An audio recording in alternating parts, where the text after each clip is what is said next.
Welcome to the show, everybody. My name is Mark Farzetta. This is the Farzy Show presented by MyBookie, mybookie.ag. Hope you had a wonderful weekend. And how about a beautiful capstone on that weekend with the Philadelphia Eagles handling the business and taking care of the Miami Dolphins to the tune of 31-17. Oh, my goodness gracious. I just real quick, I am blown away by Sean Desai and his defense. Blown away. I feel like I said this almost every week now, almost every single week. The two big question marks going into the season were your coordinators, Sean Desai and Brian Johnson. Brian Johnson is left a lot to be desired, and Sean Desai just continues to hit grand slams for this Eagles team. We'll hear from Nick Sirianni after the game what he had to say. Oh, that's why we hired him. Nick Sirianni had a very, I'll say it, cocky. He had a cocky press conference is what he had, and I loved every damn second of it. He was peacocking around is what he was doing about Sean Desai, about the tush-push, about the tush-push haters. He was bragging on his quarterback, Jalen Hurts. Oh, man, it was fantastic. We'll get to that. A.J. Brown, historic night. 5 consecutive games, 125-plus yards. Only 2 other wide receivers have done that in the history of the NFL. Think about that for a second. Only 2 other wide receivers have done that in the NFL. Randy Moss isn't one of them. Chris Carter isn't one of them. Jerry Rice is not one of them. One of them is named Megatron. Okay? Calvin Johnson, obviously. And then how about this? Pat Studstill, who played for the Lions in the 70s. Okay? Played for the Lions in the 60s. And then I was playing for the Rams in 71 and 72. I looked it up on reference. Anyway, that's 2 other wide receivers. And A.J. Brown's doing it right now with Jalen Hurts in front of your very eyes for the Philadelphia Eagles. How amazing is that? Oh, and by the way, the Eagles are now 6-1. They've beat one of the best teams in the NFL, in the Miami Dolphins, a fellow 5-1 team, a team that had put up 70 points this season, a team that has 2 40-point wins this season, and a team that has just been absolutely cooking anybody put in front of them, not named the Buffalo Bills. So what do the Eagles do in this game? What does Sean Desai do in this game? What does Nick Sirianni and Brian Johnson do in this game? Well, I'll tell you what they do in this game. They took what the Bills did. They copied it and pasted it and put it at Lincoln Financial Field. The Dolphins go on the road again to face a tough opponent, this time Philadelphia Eagles. They kept running the football, and they kept going after the quarterback. The Bills kept running the football, and they kept going after the quarterback. Eagles get 3 sacks yesterday. Hassan Reddick comes up with a couple tackles for loss. You see Jalen Carter get credited for a sack when Tua took a knee basically in front of him. You got Nolan Smith going back there, and he takes care of it by getting into the backfield unblocked, just taking down Tua. Josh Sweat, I think, was credited for the other sack. This was a perfect game plan against the Miami Dolphins. And if I had to if there was one player in particular, like Jalen Hurts, I expect to go out there and have a good game, really got to clean up those turnovers. Obviously. A.J. Brown came out great. DeAndre Swift, who was called upon, came out, did great. Devontae Smith had an unfortunate drop. Another one where he high-pointed the ball, brought it down, and then allowed it to get loose. Wasn't even punched out of his hands. But anyway, if you could talk about the defensive line and all that stuff, the one name, the most surprising name that jumps out to me that I did not think I'd be talking about this morning, of all the names, the one name I did not think I'd be mentioning this morning, and I'm mentioning it right now, Eli Ricks.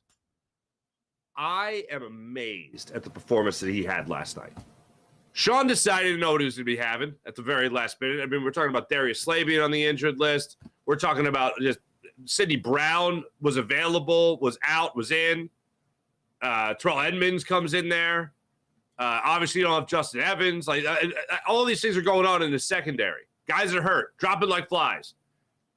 And Eli Ricks is a guy that steps up and plays well. Josiah Scott, who wasn't even on the team last week, is all of a sudden in the backfield there, or in their secondary there.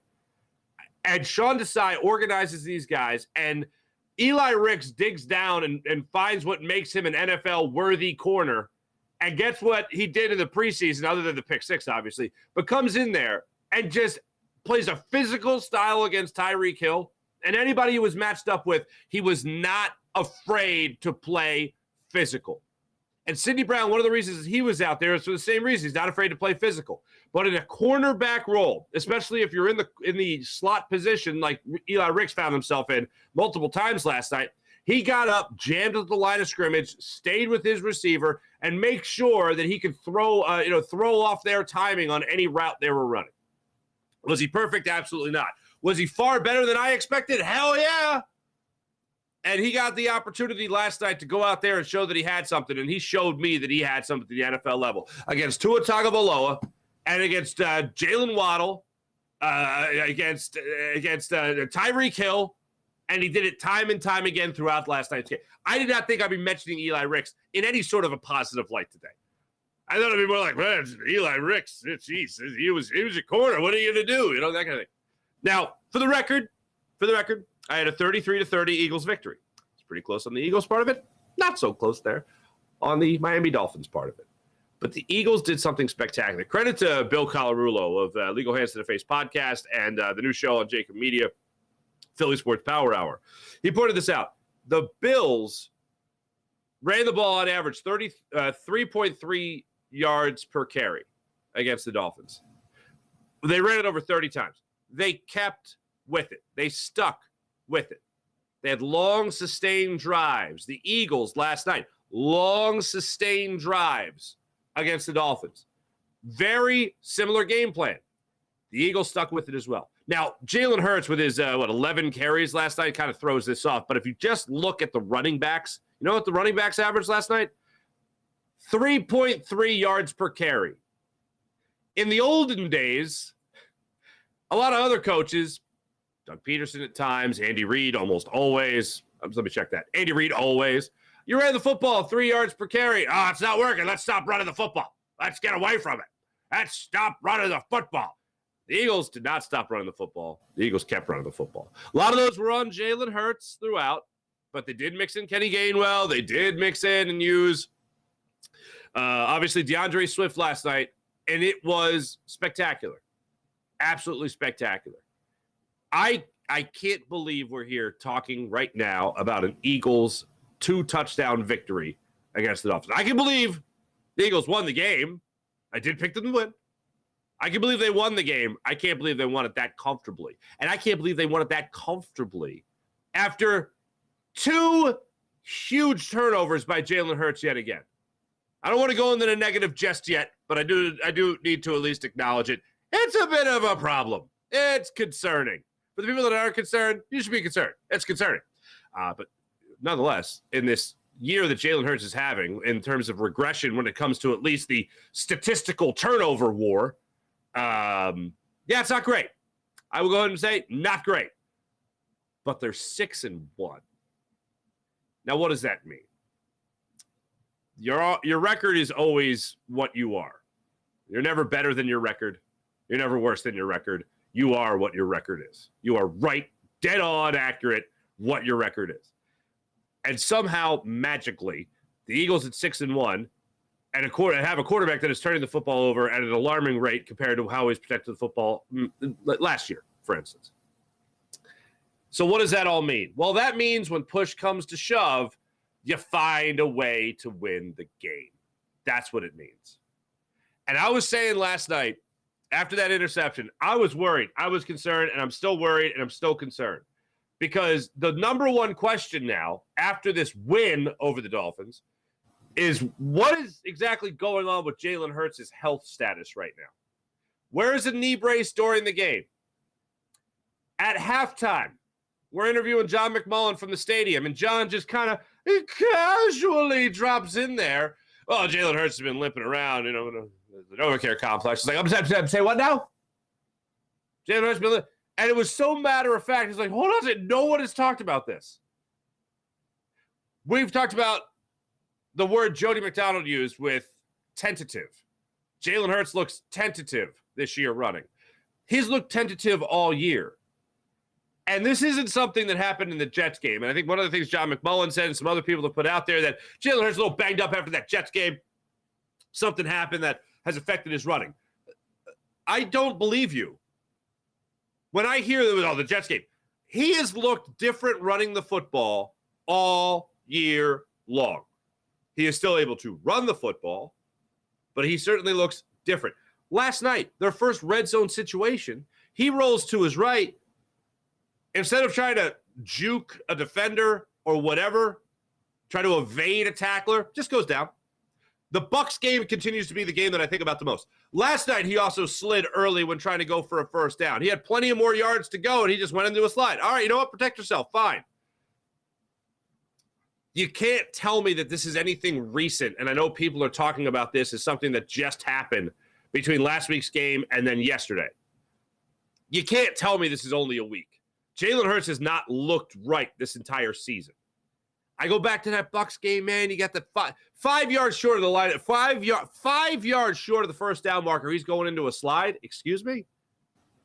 Somebody tried to pinpoint the LA Rams game where his ankle got twisted into a Z shape. And I'm like, no, it was before that too. He just hasn't looked right. So we'll hear from Jalen Hurts after the game. We'll let you hear everything that he said about his own health. We'll let you hear from Nick Sirianni as well. We'll let you hear from A.J. Brown. A.J. Brown perhaps said the most telling thing by saying he wasn't going to say anything. I'll let you hear from him. But I am concerned not with Jalen Hurts, the football player, the quarterback, the skill set. I'm not concerned with that. I'm concerned with Jalen Hurts' health. And hearing from John McMullen so nonchalantly that it was, he's been limping around the Novacare complex. And then Jeff McClain puts it out there that he's wearing a brace on his left knee. And then Jalen Hurts kind of very close to the vest about it post-game, as you would assume. That's the way he's been in the past when he was asked about his shoulder time and time again last year after coming back from the injury. How's your shoulder? Good enough. Can you expound on it a little bit? Good enough. All right, I guess we'll just take it as that's good enough. He played, and they won, so I guess that's good enough. Then that blood in the Joel Embiid saying what was the time? His knee was good enough. I do have concerns about Jalen Hurts' health. I don't think there are people that are hating on Jalen Hurts for the interception, for the fumble. And you could that if you're critiquing and you're saying, yeah, you can't do that, and how the hell does that happen? Well, that's fair. But if you're saying this guy sucks, and like last week, people are talking about how he's a running back at the quarterback position, that just drives me crazy. He went out there and he played his ass off yesterday. He had two really bad plays, and they resulted in turnovers. You got to kind of get rid of that. This isn't a new thing now. Week 7 in the books, it's a consistent thing for Jalen Hurts. I'd like to see that corrected. But man, oh man, that throw he made to A.J. Brown in the fourth quarter for 42 yards with the rush in his face, getting taken down as he's letting go of the football, and he puts a strike downfield to A.J. Brown, who is getting tugged on at the jersey, being pulled back, and he comes up with that, and that leads to their capstone touchdown in that game. Woo, baby.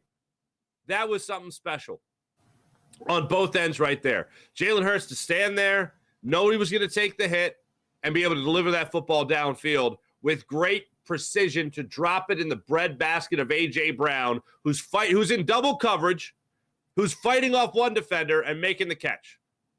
Absolutely insane to see that play, see the way that played out last night.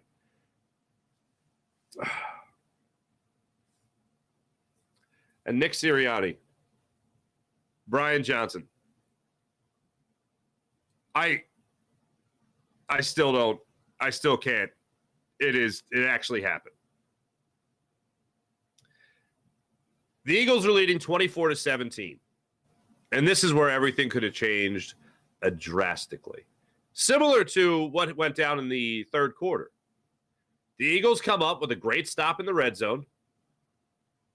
Partially thanks to Tyreek Hill's slippery fingers, who can't catch a football all of a sudden. Drops a crossing route in the middle of the field that would have allowed him to walk, I'll use the word prance into the end zone in great jubilation. He drops the ball in the middle of the field. They don't get the touchdown. They end up turning it over on downs. I'm saying to Bill Colarulo in the green room yesterday, I'm going, dude, they need a turnover. If the Eagles do not get a turnover, they're going to lose this game. If the Eagles do not get a turnover, they're going to lose this game. Right there, they turned it over on downs. So I said, Bill, that's not what I'm talking about. I mean, they need a legit turnover. Somebody get an interception, a fumble, something like that. So then the very next play after they don't get the first down and they turn the ball over on downs, Jalen Hurts throws the interception. That was bad. That really helped change momentum for sure.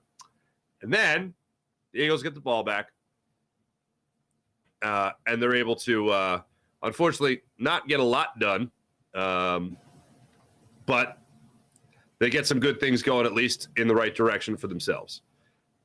You have the 4th and 13 penalty there on the Dolphins. It makes it a 4th and 18. They end up having to punt the football away. Eagles get the ball back, can't do much with it. Jalen Hurts takes a 3-yard sack. Miami then gets the ball back. They march downfield. They get a 4th and 3 from the 21-yard line. Tua throws the incompletion to Wilson. Eagles get the ball back. They're able to throw, Jalen Hurts is then looking for A.J. Brown. That's where the ball gets intercepted. After the 4th and 3, where the Eagles make the stand, Jalen Hurts throws the interception at 4:08 of the third quarter. So he still awards the touchdown, unfortunately. And then the Eagles get the ball back, and that's where they're able to go downfield and get the A.J. Brown touchdown for 14 yards. That's where that really helped swing momentum back in favor of the Eagles. But then you go back later in that game, in the fourth quarter, where the Eagles have the ball, and this is where they cash in. Tua Tagovailoa throws the interception, looking for Raheem Mostert. Darius Slay picks it up. That's the turnover I was looking for. That's the turnover I was waiting for. 24-17, Eagles get the ball back. Here's the clutch situation. 4th down, 4th and 1 on the Eagles' own 26-yard line. Around the 9:30 mark.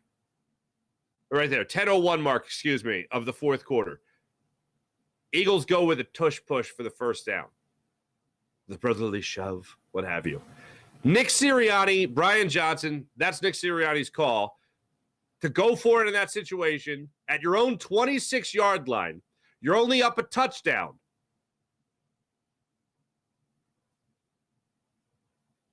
That changed the whole game. That's where the Eagles won the game right there. I can't say anything about it that Nick Sirianni didn't say about it last night that was more eloquently stated and was mind-blowing the way he was asked about it. So he gets asked about the tush-push, and it's Mike Sealski asking him the question. And his answer to it is fantastic. You'll hear the end of the question, I believe, about what does it do for his psyche, knowing that he has that tush-push play in his back pocket. Here's what Nick Sirianni had to say about it. Psychological edge do you think it gives you guys that you can run that play? It's 1st and 9 every down. Every first down is 1st and 9. Knowing that if you get the 4th and 1, a lot of faith in that play. So it was awesome. Again, just Jason Kelce starts it off. Jalen Hurts, is right there. Haven't been able to drive because you've seen it, right? You've seen it across the league that people can't do it like we can do it. They can't do it like we can do it, and so I'm making my plug right there. Like, don't ban this play. Like, if everyone could do it, everybody would. Where's the camera? If everybody could do it, everybody would do it. I told you he was cocky. He was peacocking around yesterday, man. The psychology of it, you know what it does for him? Remember his psyche? You know what it does for him? This is what blew my mind. Every possession, every set of downs is a 1st and 9. Every set of downs is a 1st and 9. It's not 1st and 10 to the Philadelphia Eagles. When you have an automatic play, it's no longer 1st and 10. He said it, and I was like, wow, he has an automatic play. That he's got an automatic play. Like the odds of, or excuse me, the percentage of the Eagles making the tush push, like getting a first down, gaining a yard, the percentage is that of like a point after. That's what it is. A PAT. That's insane. And the Eagles just go out there and they dominate with it every single time. And I love the taunting to the naysayers, the people that want to take the rule away. And Tirico even got into it last night. If they ever do ban it, it's not because the Eagles do it really well. It's because of injury. Nobody's getting injured on it. Stop putting that into the atmosphere when it doesn't even exist. And I like Mike Tirico. I just didn't like that line. It's 1st and 9. The Eagles don't have 1st and 10. That is beautiful. That's a line we'll be telling our grandkids about, folks. That is a line and a half. I mean, that's up there as far as I'm concerned with like Tell It to the Czar from the 70s Flyers there playing the Russians, right? That's there. That what else is there? The what is it? 90% of the earth is covered by what is it? 97% of the earth is covered by water. The other is covered by Gary Maddox. Is that what it is? I butchered that, but you know what I'm talking about. The Eagles only have 1st and 9. Damn right they do. Damn right they do. Another guy deserves a lot of credit. I know I mentioned him earlier, but Sean Desai continues to answer the question as to whether or not he was the right choice to be the defensive coordinator of the Philadelphia Eagles. There wasn't a lot of blitzing that I noticed last night. It was basically Jalen Carter getting pressure, Fletcher Cox getting pressure, Josh Sweat being able to get into the backfield, Hassan Reddick. This was great about Hassan Reddick last night. Aggressive, exactly. He played such a perfect game last night. He was aggressive when he needed to be aggressive, held his edge when he needed to hold his edge. And I thought last night was a really good example of trying not to give. It was the first time I really noticed the Eagles trying not to give up the big play. Like almost in a, but not exactly like, but almost like a more of a Jonathan Gannon style defense. The only guy that I really saw in a lot of press coverage was Eli Ricks. He was not afraid to play at the line of scrimmage. And he knew when he could get away with it, and he got away with it. But everybody else, man, everyone else seemed to be in the right position the entire game. Even on the Tyreek Hill touchdown before halftime, and even before, right there at the, 3rd and 18, that was pretty terrible. Can't allow that. But then they allowed a touchdown to Tyreek Hill, and he outran 3 defensive backs to get into the corner of the end zone for that touchdown. That was worrisome. He almost literally hit the turbo button in whatever video game you enjoy, and he just sped 5 yards ahead of everybody else in the blink of an eye, and he caught that touchdown pass right before the half. And the Eagles, this time, couldn't get anything done before the half. But other than those handful of plays, the Eagles were right there to make plays, to prevent the big splash plays. And Sean Desai had everybody going in the right direction. I look forward to hearing what he had to say. And one thing that was just stuck out to me going into this game, well, 2 things, really. One was Sean Desai's introductory press conference where he talked about how he wanted this defense to feel palpable. You want it to be palpable. You want to be able to feel their presence. Last night, that rung true. And this week leading up to the game, when Sean Desai talked about how, yeah, sure, the Dolphins are fast. The Dolphins have speed, but physicality can hurt speed. I felt that. That was palpable in last night's game. And again, you come up with tackles for loss, you come up with sacks to help close out the game, and that is, what better exclamation point than that? 17 points. This high-flying offense. This offense that scores 37.2 points per game going into last night. 17 points. Not too shabby. Held to 20 points below. Damn, son! Here's Nick Sirianni and Sean Desai. I mean, you see why we hired him, right? We knew the type of guy we were getting. I just think he's done a phenomenal job of, what I think he's just done such a good job of is what I admire of any coach, adapting to the personnel that you have. And I think he's done that, and we'll continue to look to climb. But Sean has done a great job of putting the guys in positions to make plays, and our defensive staff, they all contribute to that. So hats off to all of them, and obviously hats off to Howie, because it's all about the players, and we're doing a great job up front. Again, Hassan Reddick doesn't have to sack the quarterback to affect the game. Josh Sweat, same thing. Being able to, and again, I'll have to watch the tape, but just live, it looked like those two guys had an unbelievable game. They did. Both those guys did have an unbelievable game. But the game plan that they used going into this, it was fantastic. I hate to say liberties because the guy's just doing a great job, but in comparison to Jonathan Gannon, Sean Desai is miles better. What I have seen from him in the first 7 weeks of this season, miles better than what we've ever expected from Jonathan Gannon. And this proves that it doesn't have to be a 70-sack season to be like, oh, wow, we like this defensive coordinator. No, right time, right place to blitz. Not being afraid to blitz. When you blitz creatively.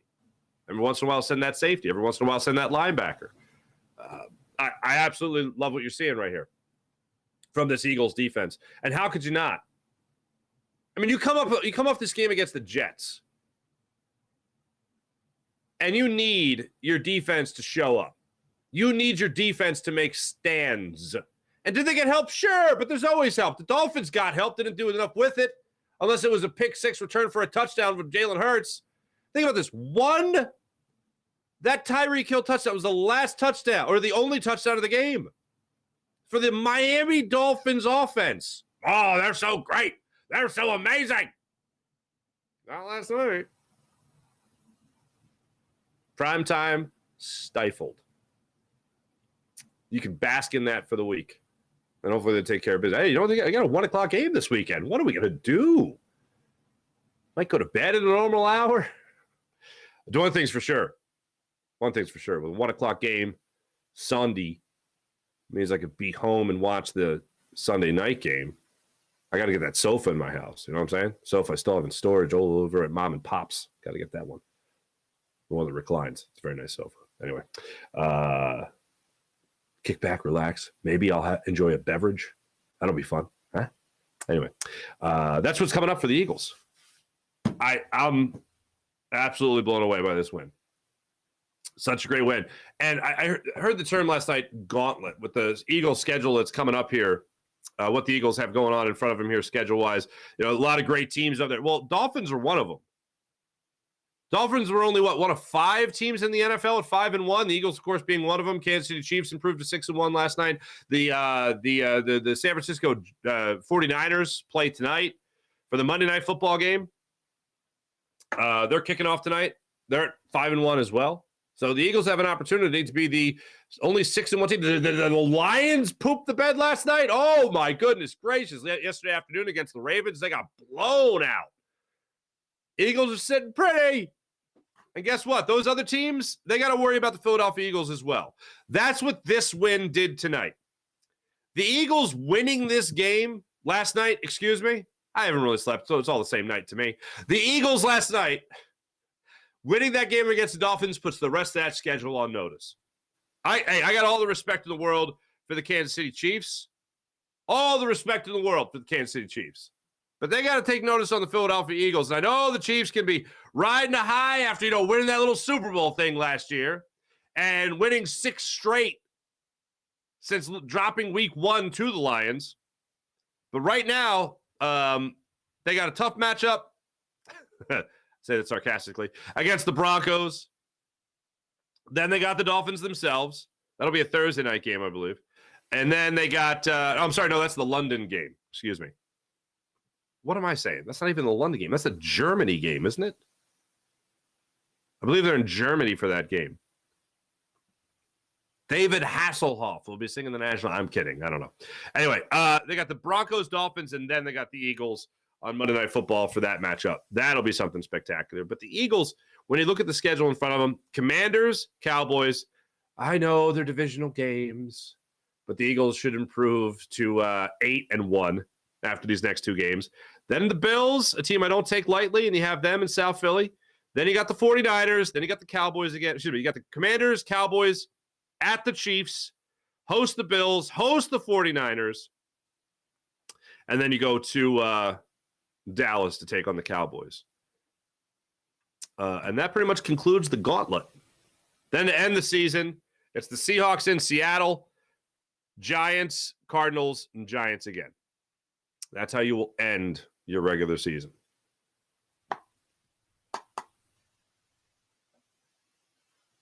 I know people will talk about facing the Chiefs and the Bills, the 49ers, and you should. Those are going to be some really good games. But this isn't a prove-it battle here to the Eagles. This is a prove-it battle to the Bills, to the 49ers, to the Cowboys. Chiefs don't have to prove anything. They're Super Bowl champions. It is what it is. You got to be fair. Got to be right. Got to be just. But that's going to be an epic battle. An epic battle. Especially Eagles have to go on the road for that. It's going to be a rough one. Way bit of a rough one. See how I'm feeling going into that one. But make no mistake about it, the gauntlet has already started. It started with the Dolphins. And the Eagles, man, they answered the bell phenomenally well in this game. One last thing I want you guys to hear from one last thing from Nick Sirianni, and that's on A.J. Brown. Again, 2 other wide receivers in NFL history have 125-plus yards in 5 consecutive games. T.O. didn't do it with Donovan. You know, this is insane when you think about it. And then you think about a guy like A.J. Brown complaining on the sidelines for whatever reason. We all think it was about targets, and I think, we pretty much know it was about targets, even though he said it wasn't about targets. But he just continues to make plays for this offense. And last night, Nick Sirianni basically went into a love fest about A.J. Brown and why he has so much success. Here he is. Man, A.J. is a phenomenal player. He just has this unbelievable ability to come down with the football. Nobody catches the ball as pretty as A.J. Brown. Nobody. Like, I can't tell you how many times at practice. Like, I'm just in awe of good wide receivers and you know, just the skill that they have. And, like, nobody goes and snags the football like him. There's nobody I've seen and it's so much cooler in person to see that and when it's on your team. So he's on a tear right now. And the other guys are playing good too. Why is he on a tear? Well, because Devontae Smith's on one side and Dallas Goedert is in the middle and DeAndre Swift's in the backfield and now Julio Jones over there. So appreciative of Howie. And man, I thought there was something I thought I would never say this, but I think this week at practice, AJ was having an unbelievable practice, and I went up to Mr. Laurie and I'm like, there's no way I ever thought this would have came out of my mouth. Thanks for the $100 million to pay AJ Brown. Thanks for the $100 million. Appreciate that, Mr. Laurie. Thanks for the $100 million for AJ Brown. What did Jeffrey Laurie? No problem. What did he say? What did Jeffrey Laurie say? You're welcome. What did he say? He's good. What did Jeffrey Laurie say? But Nick Sirianni, first up, no one catches the ball prettier. This is a Hallmark movie channel talk from your head coach about his wide receiver there and AJ Brown. It's one dynamic duo. I mean, what else could you say about it? The proof is right there in the pudding. Speaking of A.J. Brown, here he is after last night's game, talking about whether or not he is in the zone, so to speak. Staying prayed up and working hard, man. You know, trusting my coaches, keep putting me in situations, trusting the game, letting it come to me, you know, and whenever I get my opportunity, make the most of it. You know, I think that is what it is, you know, so. Some athletes say that they feel like they're in the zone. I mean, does this feel any different these last few games for you? I don't want to say I'm in a zone. I'm just, you know, I'm each and every possession, I'm trying to stay locked in with my routes and my pad level and, you know, just making sure I catch the ball and, you know, breaking it down to the smallest of the T, you know, and just trying to stay locked in for my team. You know, I'm not, you know, whatever I have at the end of the game is what I have at the end of the game. But, you know, whenever I get my opportunity, I know I got to come alive. So yeah. Well, whenever he comes alive, it's with a jolt. Because there's plays like last night, his touchdown reception, not even his 42-yard reception. But, yeah, that was great. That was incredible. I was absolutely, as I've said many times already, blown away by what you saw right there. But even on his touchdown in the third quarter, you see the completion downfield. And he just evades some tacklers and makes it in the end zone. He almost had 2. And it was brought back. One was called back. He just goes out there and trucks guys. And you're not used to seeing that from a wide receiver here in Philadelphia. But A.J. Brown does it. Very physical. Like Swole Batman, excuse me? That is a perfect nickname for him. And you know what? If you're going to be a wide receiver that is ever going to be shown on the sidelines as having a bit of a hissy fit, then guess what better happen after that? You better produce. And once again, only 2 other wide receivers have produced like him in those 5 games since. Pretty amazing. Pretty amazing. All right. For the record, let me look here. That's 36 minutes. I've done nothing but praise the Philadelphia Eagles. All right? So here's what sucks. I would really like it if Jalen Hurts stopped turning the football over. Now, here's where I'm at. What was the phrase Gunner used last night? Mistakes have to get corrected, and they're going to get corrected. Here's my issue. They're not.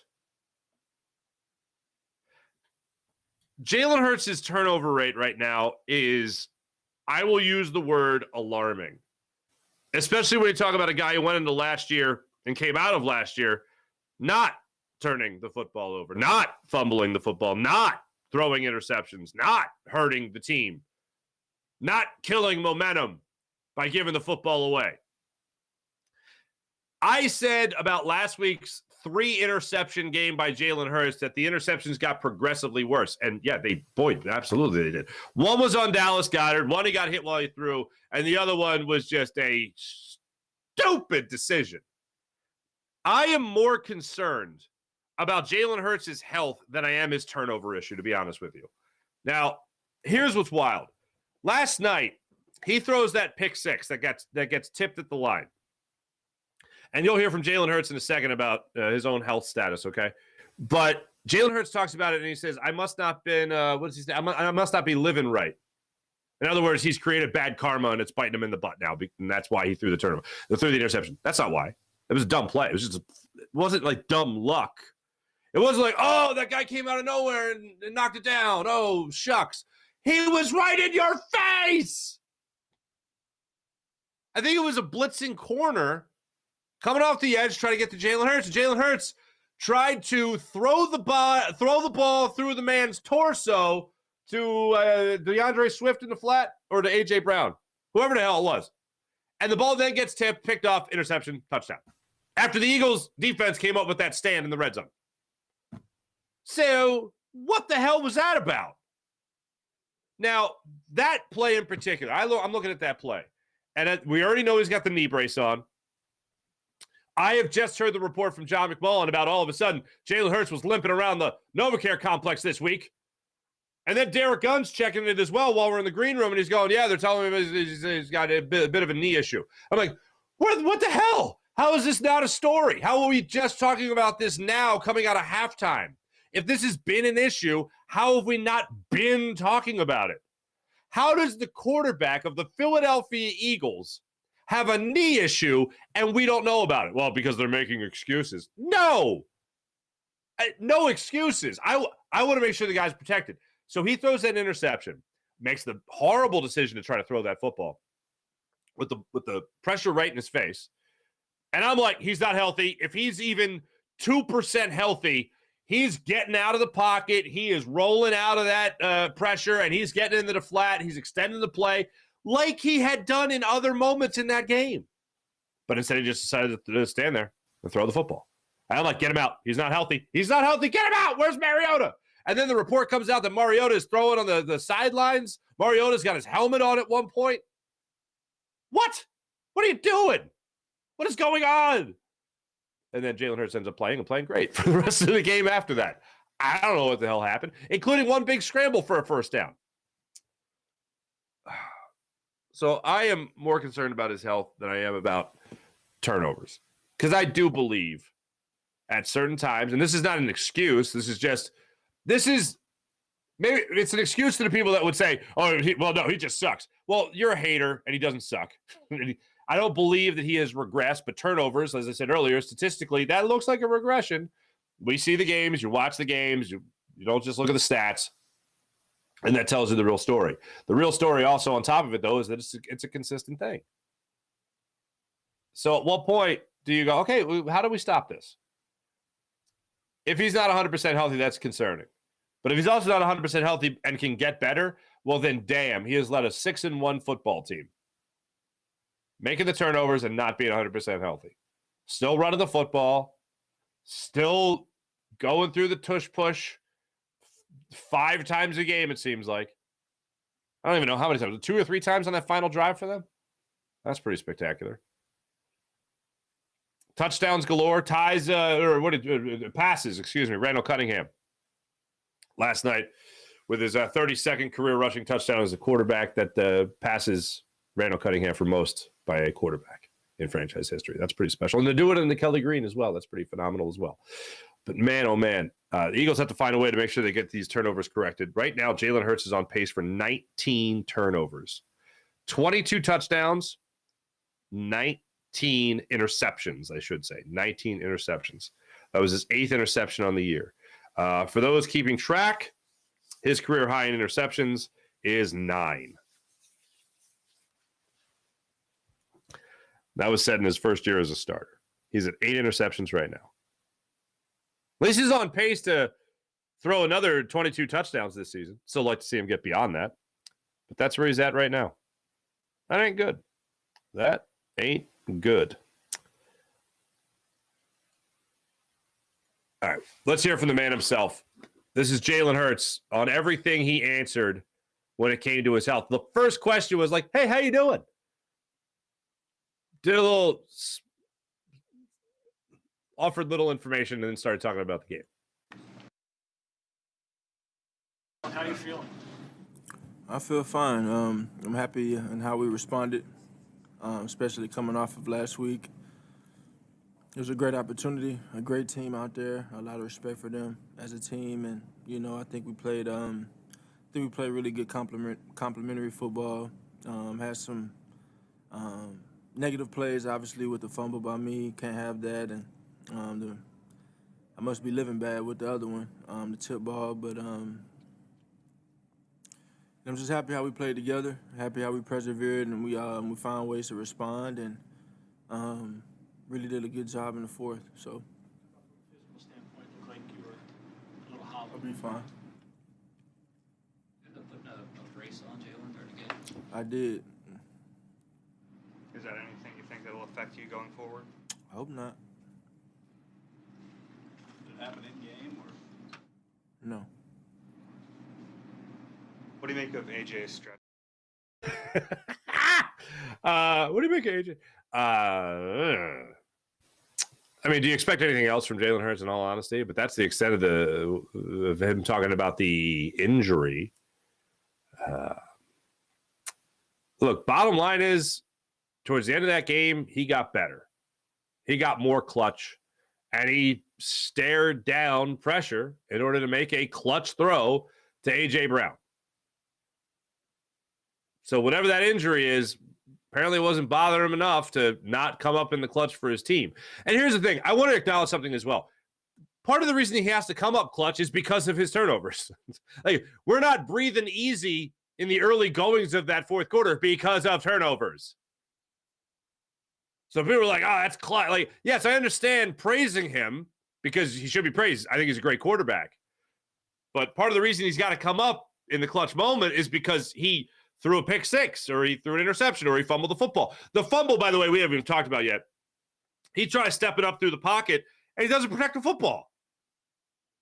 Like, he has done a great job, I feel, this year of feeling the pressure around him and trying to manipulate the pocket. And this time, the walls are coming in on him from left and right. He tries to step up, but he doesn't even protect the football. Ball gets punched out. That's just bad. That's horrible ball security. But I don't think this is anything new. When he was asked if it was in-game, he said no. So that's some good information, at least. I don't think it happened in the Jets game, per se. I think this is something that's gone on for quite a while. Whether or not they can nail it down to actually when it did happen, I'd love to find out. But I don't think they will. That's something that's going to come out at the end of the season. Now, this is the other thing. So, A.J. Brown, while he was addressing the media last night, he was asked about Jalen's toughness. And I think he said a lot by saying he wasn't going to say anything. Take a listen. Still delivering. What does it say about his toughness to be able to make a play like that? Man, he's real tough, man. I don't want to put his business out there, but just know he's a tough individual, man. And, he's putting us in good positions to win. And he gave me opportunity, stood in the pocket tall, and, I had to make the catch for him. So. There, I want to put his business out there. What is his business? What did he do? Please do. I mean, he's not gonna give health information of a teammate, obviously, but it's like by saying I don't want to put his business out there, it makes it seem like this isn't just like I sprained my ankle a little bit. My ankle hurts. That's not that. This is. I'm hoping it's nothing. It's nothing.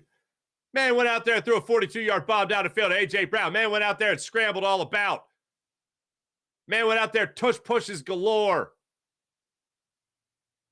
He's fine.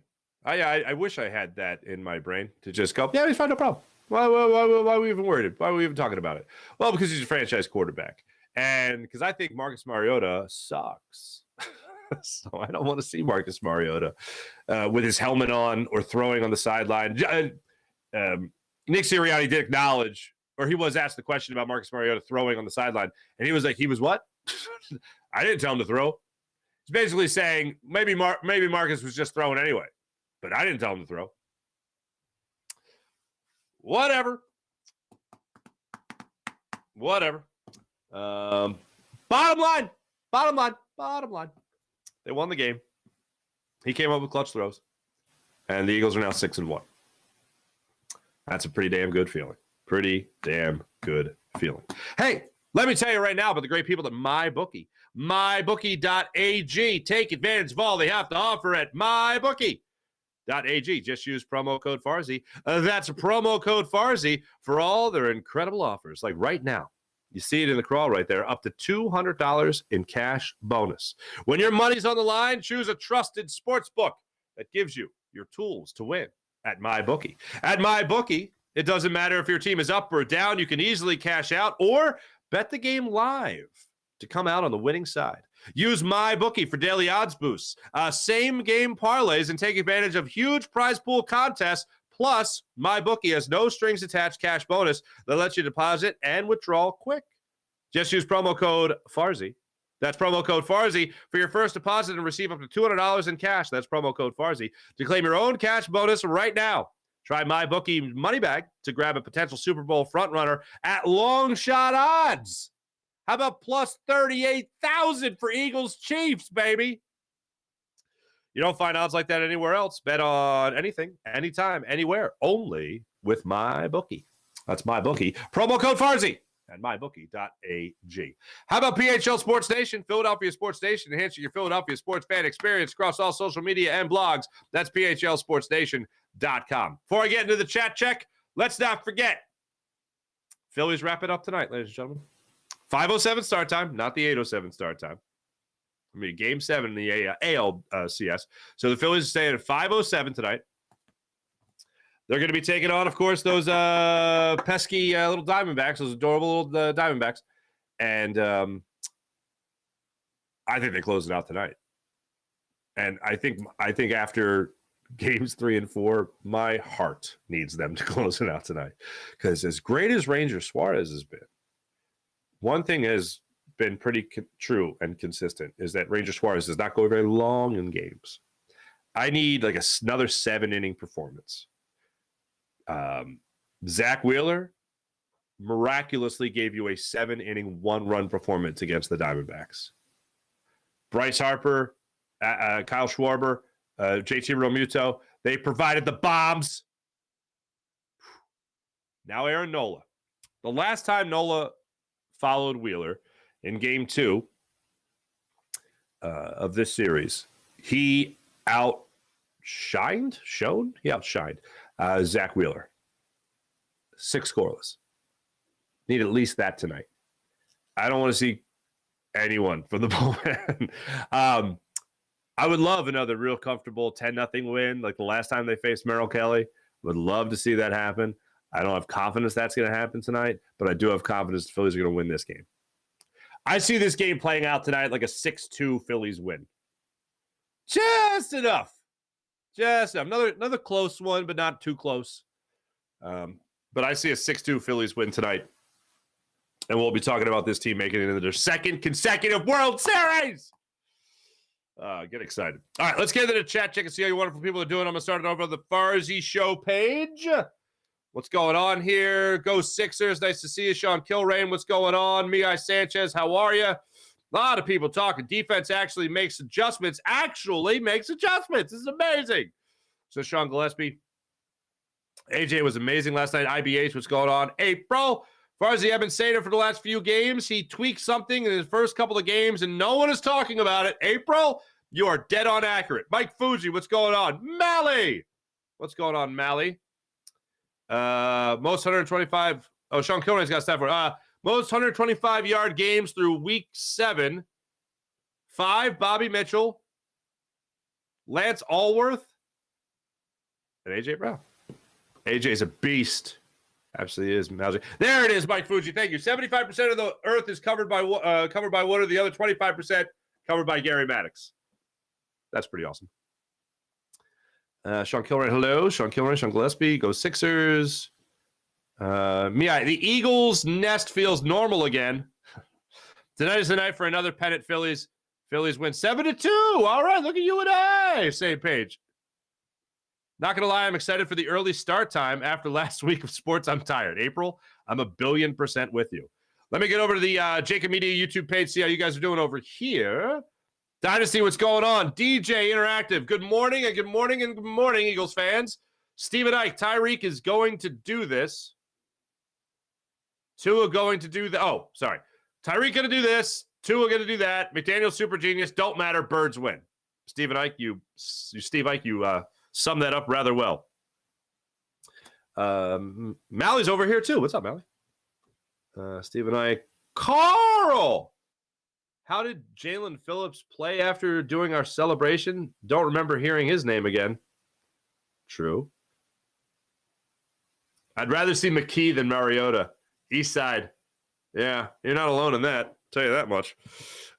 Ladies and gentlemen, thanks for watching. Thanks for listening. I'll be back with you tonight. Fighting's post-game show right here on the Jacob Media YouTube channel for people watching on the Jacob channel. So catch me on Fighting's post-game.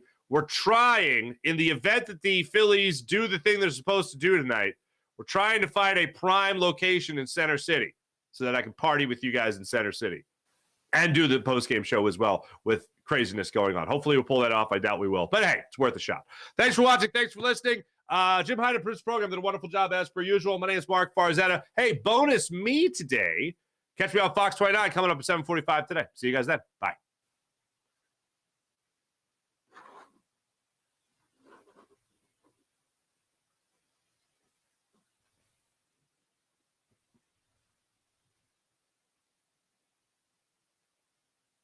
Still me.